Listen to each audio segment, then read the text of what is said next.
اسی زمانے میں اللہ کے رسول صلی اللہ علیہ وسلم کے پاس ایک بچہ آیا، اور وہ بچہ وہ تھا کہ جس کے ماں کے پاس کوئی لباس نہیں تھا، کوئی بھی لباس نہیں تھا۔ تو وہ اپنے سگے چچے کے پاس گیا۔ جب وہ بچہ اپنے سگے چچے کے پاس گیا تو جانے کے بعد اس نے کہا کہ میری جو ماں کا لباس ہے وہ پھٹنے لگا، اور ایسا ہو گیا کہ اس سے جسم چھلکتا ہے، آپ مجھے کوئی لباس عطا کریں۔ چچا نے کہا کہ میرے پاس کوئی لباس نہیں ہے۔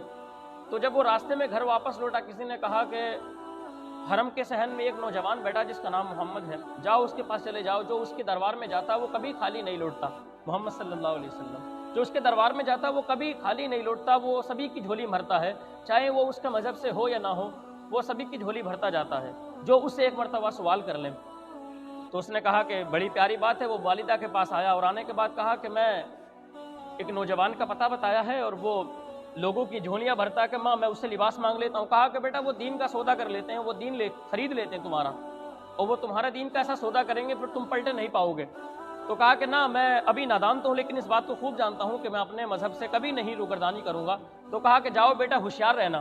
جب وہ اللہ کے رسول کی بارگاہ میں آیا، کہا کہ اللہ کے رسول، میری والدہ جو ہے بغیر لباس ہے، اس کا جو لباس ہے وہ پھٹ چکا ہے، میں چاہتا ہوں کہ مجھ کو ایک لباس دے دیا جائے۔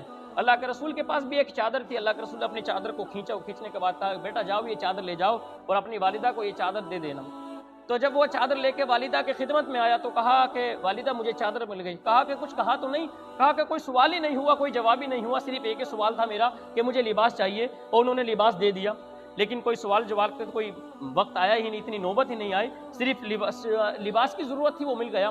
کہا کہ بیٹا جس نے لباس دے دیا، بتاؤ ہمارا حق بنتا ہے کہ ہم اب اس کے اسلام کو بھی قبول کر لیں، اب ہمارا حق بنتا ہے کہ اس کے مذہب سے ہم روگردانی نہ کریں۔ کہا کہ جاؤ بیٹا چادر مجھے دے کر جاؤ، جانے کے بعد اس نبی کے پاس پہنچو اور جانے کے بعد اس کے آگے جھک جاؤ، اس سے کہنا کہ جس مذہب سے تم رکھتے ہو تعلق اسی مذہب میں ہمیں بھی داخل کر لو۔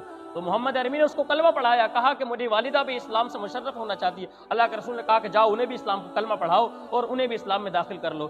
تو اللہ کے رسول کے پاس جو آیا بچہ تو وہ کوئی اسلام والا نہیں تھا، ایمان والا نہیں تھا، وہ ایک غیر مذہب تھا، لیکن پھر اللہ کے رسول سے اس نے سوال کیا کپڑے کا تو اللہ کے رسول نے اسے کپڑا دیا۔